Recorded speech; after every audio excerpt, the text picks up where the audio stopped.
seja dado ao nome do Senhor. Estamos mais uma vez aqui, queridos, para juntos louvarmos e engrandecermos o nome santo do Senhor e falarmos da grande bênção da salvação que Jesus Cristo nos concede em pleno século XXI.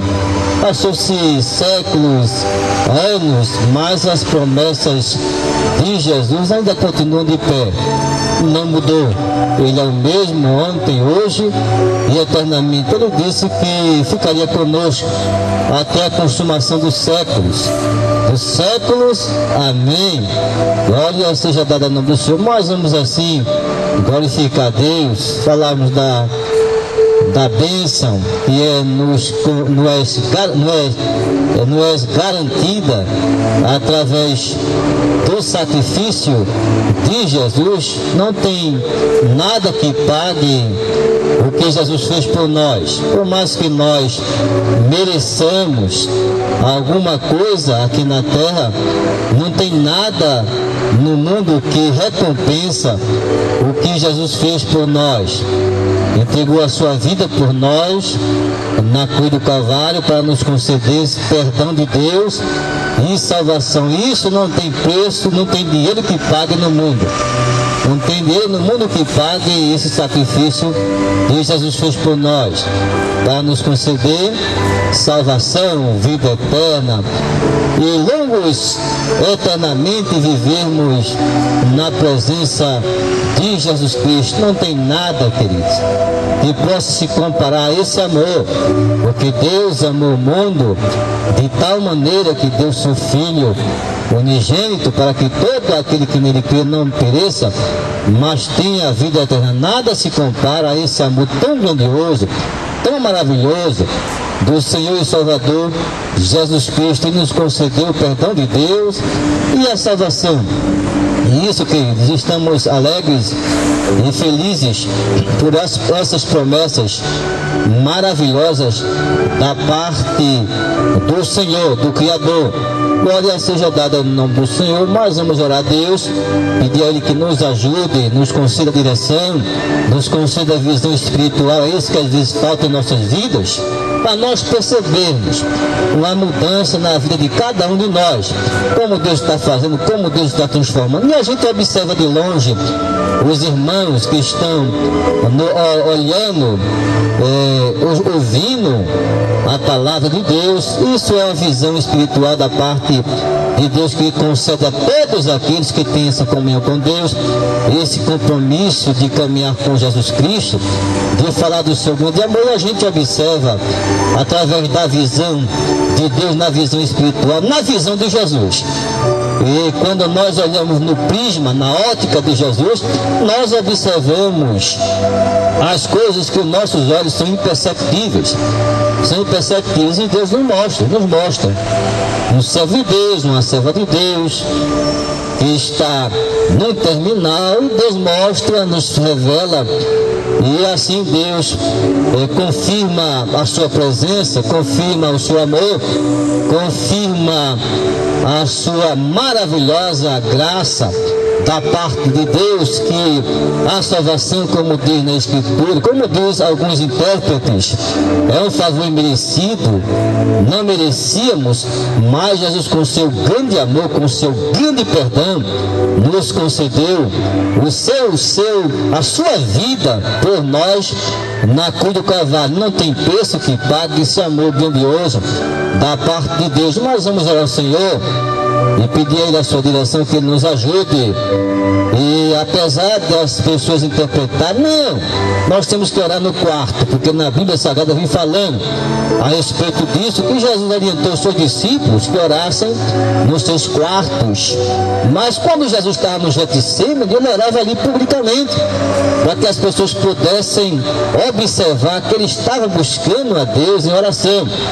Então não há nada demais de alguém orar publicamente, para que Deus assim possa fazer um milagre nas nossas vidas. Senhor nosso Deus, nosso Pai querido, Deus amado, nos ajuda, meu Pai, para que nós tenhamos a Tua direção, nós possamos falar e trazer alguns esclarecimentos da parte deste mundo, meu Pai, que está aí perecendo sem Deus, sem salvação, apesar de nós sabermos, Jesus, que nem todos vão aceitar como Salvador. Essa é a realidade do mundo. As pessoas têm abraçado o mundo, têm preferido, escolhido o mundo, o pecado, a prostituição, a homossexualidade, lesbianismo, pedofilia, pornografia. São tantas formas de o homem pecar com a maior naturalidade, porque o mundo está favorecendo, propiciando as pessoas a pecarem. Inclusive tem até leis sendo aprovadas no mundo inteiro para propiciarem, para aprovarem relacionamentos que não são aprovados por Deus, mas que o homem, ele no seu coração, no seu desejo, no seu ímpeto, de desejar as coisas deste mundo, passa na frente de Deus e faz as coisas contrariando a lei de Deus, contrariando o Senhor, contrariando a sua palavra, e faz as coisas ao seu bel prazer, como se ele tivesse direito sobre determinar, sobre delimitar nosso comportamento diante de Deus. Não, o homem não tem esse direito, não tem esse poder de delimitar, de criar leis morais para que o homem se conduza de acordo com este mundo e contrariando a palavra de Deus. Não, o homem não tem esse direito. O Deus, Criador do céu e da terra, deixou a sua palavra, deixou o seu reto juízo aqui na terra através da sua palavra, falando de que tem coisas que Deus não aprova, que Deus não aceita, Senhor. E por isso que nós estamos aqui falando desses pecados que tu condenas aqui na terra, porque nós não podemos calar. O dia que nós calarmos de condenarmos o pecado, essa terra vai tremer, vai haver terremoto, vai haver tsunami, porque até as pedras clamarão. Quando não tem mais ninguém que prega o evangelho de forma correta, condenando o pecado, aí a terra treme. Acontece tsunami, acontece terremoto, há muito sofrimento, como nesses países aí, os países comunistas, os países islâmicos, os países da Ásia, que nós vemos acontecer tantas tragédias.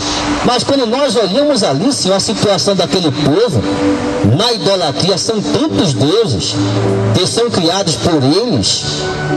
É sexo de toda natureza ali que nós presenciamos ali naqueles países, meu Deus. É por isso que tu desce com justiça. E com toda razão, porque aquele povo está pedindo por justiça.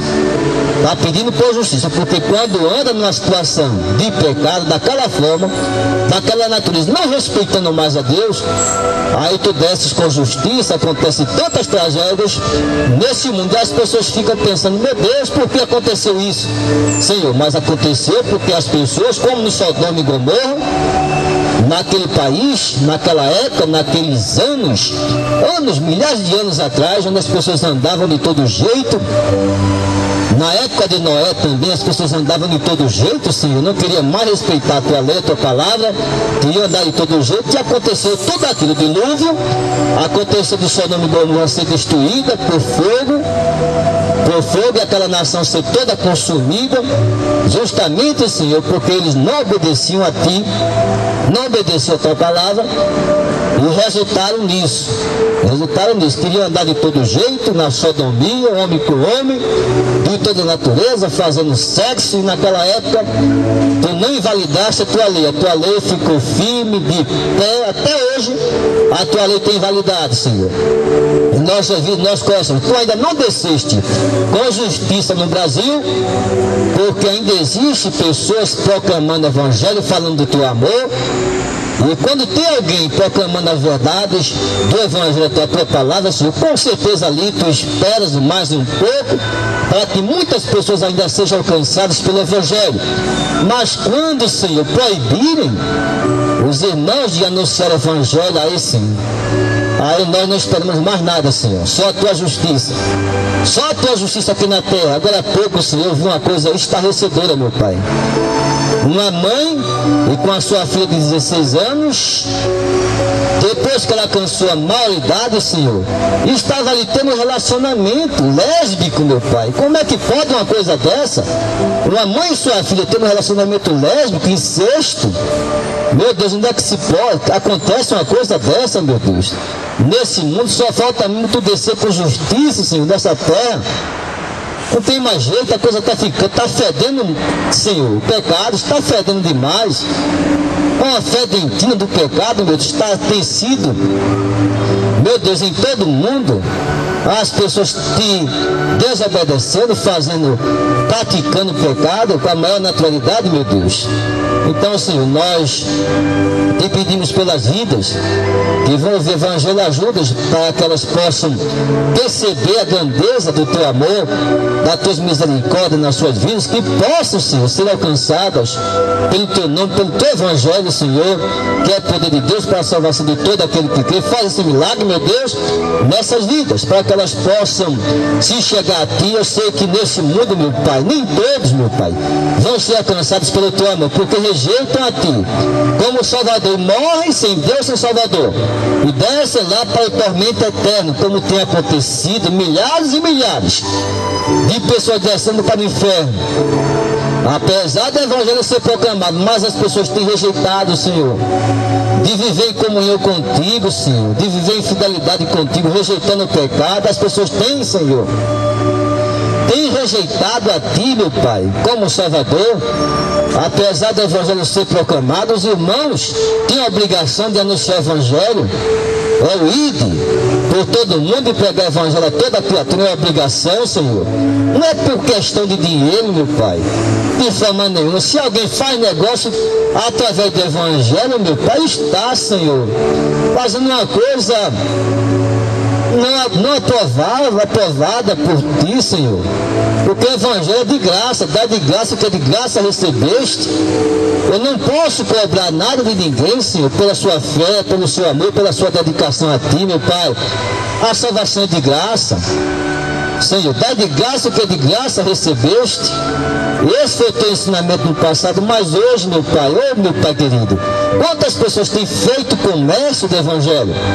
Tem enriquecido, comprado mansões, aviões e iates, e fica passeando por aí pelo mundo, dizendo que está pegando o Evangelho. Meu Deus, no passado não existiam essas coisas, meu Pai. Os discípulos se reuniam, estavam ali reunidos proclamando o Evangelho, mas não tinha essa riqueza toda que temos hoje. Não tinha essa riqueza. Os discípulos, nem Jesus, procuravam ali enriquecer-se através do Evangelho. Não, a preocupação deles era anunciar o Evangelho, para que o Evangelho fosse alcançado por todo mundo. E saia nas ruas, saia nas praças, meu Deus, ali anunciando o Evangelho, e muitas vidas eram alcançadas pelo teu amor, pela tua palavra, pelo Evangelho. Faz esse milagre, meu Pai, a nossa vida nós pedimos e te agradecemos por tudo em nome de Jesus, amém. Glória seja dada ao nome do Senhor. Mas hoje a mensagem, ela fala sobre o ide de Jesus. O ide de Jesus, como ele fala no imperativo, ide por todo mundo e pregar o Evangelho a toda criatura, é ordenança de Deus. Quando Jesus nos chama para o seu reino, vinde a mim todos vós que estáis cansados e oprimidos, que eu vos aliviarei. Tomai sobre vós o meu jugo e aprendei de mim, que sou manso e humilde de coração, e encontrarei descanso para as vossas almas, porque o meu jugo é suave e o meu fardo é leve. Quando ele nos chama, Senhor, quando ele nos chama para o Evangelho, ele com essa missão de anunciar também as boas novas de salvação. Os discípulos tinham a ordenança de Deus, foram escolhidos por Jesus Cristo, 12 discípulos. E os dos 12 multiplicaram por milhares de discípulos. E a prova da multiplicação dos discípulos é que naquele momento que Jesus estava falando de uma forma dura, e muitos dos seus discípulos o abandonaram. E os 12 ficaram. E Jesus disse para eles: vocês também vão me abandonar? E naquela época existia isso, existiam muitas pessoas que seguiam a Jesus e eram também chamados de discípulos. E Jesus chamou 12 discípulos, mas tinha outros também que eram chamados de discípulos e seguiam Jesus Cristo, mas abandonaram Jesus, simplesmente porque ele chegou, disse lá umas palavras a respeito do corpo dele, do sangue dele, a respeito de compartilharem o pão cotidiano, e as pessoas confundiam aquilo que ele disse a respeito de comer o pão e o sangue, e tomar o sangue, se referindo ali a antropofagismo. Pensavam que o cristianismo se tratava de canibalismo. Os reis naquela época pensavam assim, os imperadores, que eles estavam ali praticando canibalismo. Meu Deus, que absurdo! Jesus estava falando de uma forma espiritual para mostrar a ele que a salvação é uma transformação espiritual que acontece na vida de alguém que recebe o Evangelho, que recebe Jesus Cristo na sua vida como seu Salvador, e o Espírito Santo de Deus tem participação nesse processo de salvação. Porque se fosse depender simplesmente do pregador do Evangelho, ninguém se convencia de aceitar Jesus Cristo. Ninguém, queridos, aqui na terra. É por isso que quem convence o homem do pecado, da justiça e do juízo é o Espírito Santo de Deus. É ele que convence. O pregador só faz anunciar o Evangelho. Mas o convencimento parte da parte do Espírito Santo de Deus. É por isso que vocês veem as pessoas aceitando Jesus Cristo por causa desse poder miraculoso da parte de Deus. Só Ele tem esse poder de transformar nossas vidas. O homem não tem o poder. Eu conheci uma psicóloga onde eu estudava, que ela dizia na sala de aula que as pessoas se convertiam ao Evangelho através de influência. Era influenciado a aceitar o Evangelho. Era assim que ela dizia na sala de aula. E quando eu chegava para conversar com ela, ela se afastava. Ela não queria conversa comigo. Ela sabia que eu era uma pessoa cristã. Eu estudava na universidade. Era pessoa cristã. E ela se afastava de mim. E você vê o respeito dos alunos, a minha fé, a minha crença. O respeito dos alunos é uma coisa que chamava a atenção. As pessoas confidenciavam as coisas para mim. Irmão, está acontecendo isso na minha vida. Irmão, eu dava conselho às pessoas. Teve até um rapaz, naquela época, que tinha uma moto bem possante, de 350 cilindradas. Eu disse para ele, não corra, não corra. Não corra, meu filho. Ande devagar. E ele balançava a cabeça dizendo que não aceitava aquelas palavras que eu dizia para ele. Ele rejeitava as palavras que eu dizia para ele. Mas depois de uns meses, ele bateu na frente, bateu em um caminhão, na traseira de um caminhão, e ficou com a cabeça inchada, queridos. Nem um capacete conseguiu tirar da cabeça dele. Veja que situação. E naquela época eu estudava na universidade ali, em Olinda, e as pessoas me respeitavam como homem de Deus. Chegou um advogado muito importante, que era chamado naquela época Kleber Mendonça. Ele já faleceu, já é falecido, mas era um dos maiores criminalistas aqui de Pernambuco, um dos maiores criminalistas, e defendia até aquele caso da mandioca, muito conhecido no passado. Foi defender um dos acusados da participação daquele caso da mandioca, e teve um escândalo muito grande. E ele chegou para mim e disse, irmão, eu conheci uma família cristã, eu almocei com essa família cristã, e eu só tenho coisa boa para falar. Eu só tenho coisa boa para falar daquela família cristã, daquela família evangélica. Eu só tenho coisa boa para falar. Um advogado, um dos maiores criminalistas aqui do Brasil, aqui de Pernambuco, Kleber Mendonça, já partiu. Né? Já partiu, não sei se ele encontrou o caminho, né, da salvação. Naquela época as pessoas olhavam para mim como apenas um aluno da universidade, mas as pessoas me reconheciam, aquele é o irmão, aquele é o irmão. Aquele irmão havia respeito. Mas hoje vocês entrarem nas universidades aí federais, você vai ver que tem muitos alunos que se escondem dos professores. Para os professores não falarem dele, dos alunos não falarem dele, com medo, com vergonha de se expor e dizer que é cristão. Eu me lembro uma vez que teve até um professor de lá, da Universidade de Olinda, teve um derrame, teve um problema de coração, e as pessoas disseram, ele vai morrer. Eu disse, não, ele não vai morrer não. Eu cheguei em casa, comecei a orar e buscar Deus cura esse professor. Não deixa ele falecer, ele ainda é o meu professor. Na minha sala de aula. Ele vai terminar o meu curso. Ele não pode falecer. E comecei a orar ao Senhor. E na outra semana ele estava lá de pé, dando aula.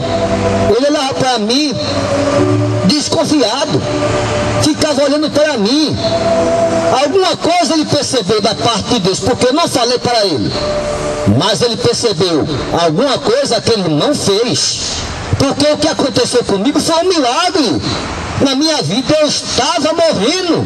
Eu iria morrer, mas eu estou aqui de pé, vivo, e dando aula aqui na universidade. Veja como faz diferença alguém que tem um compromisso com Deus sério, que não brinca, que não se omite da sua missão aqui na terra, que é anunciar o Evangelho. Ide por todo mundo e pegar o Evangelho a toda criatura. Aquele que quer será salvo, e foi batizado será salvo, e aquele que não quer seria condenado. Então Jesus falou da salvação e da condenação. Existe a condenação das pessoas que não aceitam Jesus Cristo. Infelizmente essa é a realidade. Existem aqueles que aceitam e existem aqueles que não aceitam. Não aceito isso aí, querido. Ninguém vai mudar. Vai passar anos e anos. Apesar da igreja no seu evangelho, você morar perto de uma igreja da sua localidade, você não vai nem fazer uma visita, nem vai lá para dizer bom dia, boa tarde, nem vai lá para dizer um bom dia, boa tarde, mas você vive na sua casa, enclausurado, fechado, sem ter relacionamento, socialização com a sua comunidade, se fecha, mas você não se expõe ao ponto de dizer, ah não, eu creio no Evangelho, eu não vou me omitir não, eu creio no Evangelho, eu creio que Deus opera, Ele faz milagre. Eu não sou pessoa ausente da presença de Deus, não, eu sou presente, eu posso estar em qualquer lugar e chegar lá e participar daquele lugar. Eu não digo no pecado, é lógico que ninguém vai participar de uma reunião de pecado, mas eu falo da questão da nossa fé. Eu posso participar e ali você partilhar o seu amor, a sua fé com outras pessoas. Então, querido, não há nada que impeça o seu convívio com a igreja que anuncia o Evangelho. Não há nada que impeça. Apesar de você dizer, eu não sou da igreja, eu não sou desse sistema, não tem problema algum. Mas você pode compartilhar o seu amor, a sua fé, a sua comunhão com Deus para o mundo, porque essa é a missão para que Deus nos chamou, para anunciar o Evangelho, ir por todo mundo e pregar o Evangelho a toda criatura. Ele não está falando, não está fazendo acepção de seu ninguém. Todos têm esse compromisso de compartilhar o seu amor, a sua comunhão, a sua fidelidade ao Senhor e falar dessa maneira, de não deixar a humanidade perecer. Quantas vidas, quantas almas estão perecendo sem Deus, sem salvação? O que nós podemos fazer é o que Jesus ordenou: ir por todo mundo e pregai o Evangelho a toda criatura. Glória seja dada ao nome do Senhor. Mas é assim, vamos ler a palavra de Deus, que fala a respeito do ID de Jesus, foi justamente no momento que Jesus tinha ressuscitado.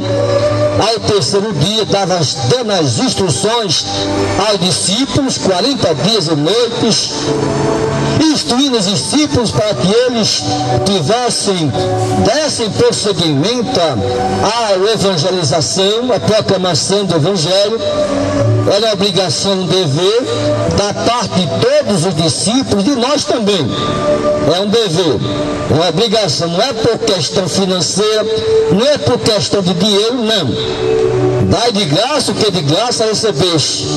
Não precisa ser cobrado nada de ninguém, não é?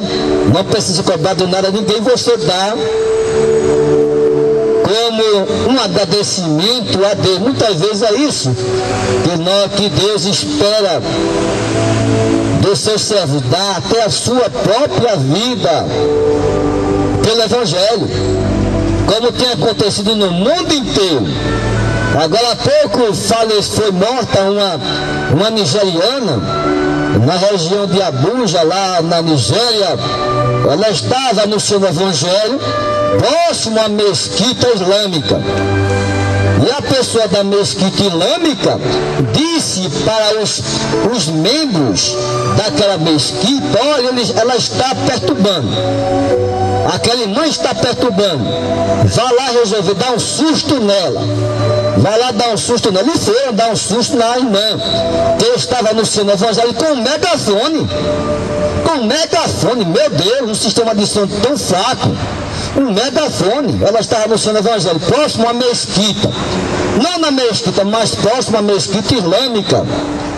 E quando foi ver, os filhinhos dela estavam jogando futebol, um pouquinho afastado, brincando, jogando futebol, e ficaram sabendo que uma mulher tinha sido morta.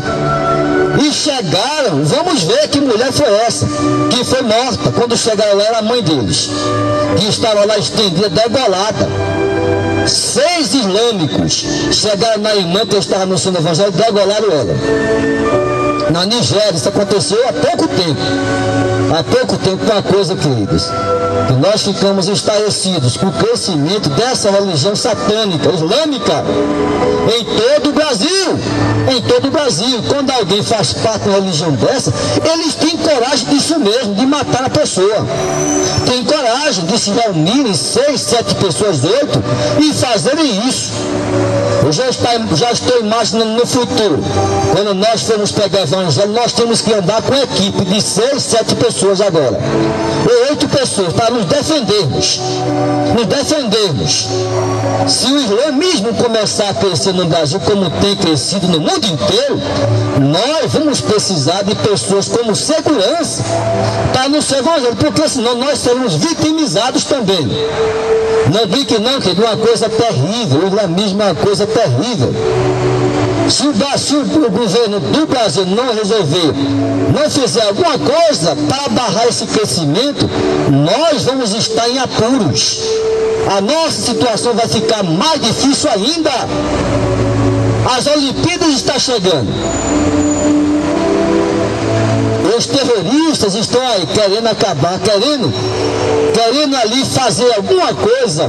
Em todo mundo eles fazem, para chamar atenção sobre a sua causa, do seu Deus falso, Alá, do seu Deus falso, chamar a atenção da humanidade. Sabe o que foi que Gaddafi disse? Nós vamos conquistar o mundo inteiro, simplesmente orientando as nossas mulheres a terem muitos filhos. Serão mulheres parideiras, não só ter um filho, mas 10 filhos. Quanto mais filhos elas tiverem, melhor é. Veja o que Gaddafi disse antes de morrer, uma das declarações dele: nós vamos conquistar o mundo inteiro. Nós vamos conquistar o mundo inteiro. Nossas mulheres vão procriar mais do que as ocidentais. Vão procriar mais, dar mais de 10 filhos. Veja que situação que é. Vão conquistar o mundo inteiro. Veja o que está acontecendo aí na Inglaterra. Na França agora há pouco. Aquele atentado terrorista, morreu mais de 80 pessoas. E nós ficamos aqui no Brasil. Por enquanto aqui no Brasil está tranquilo.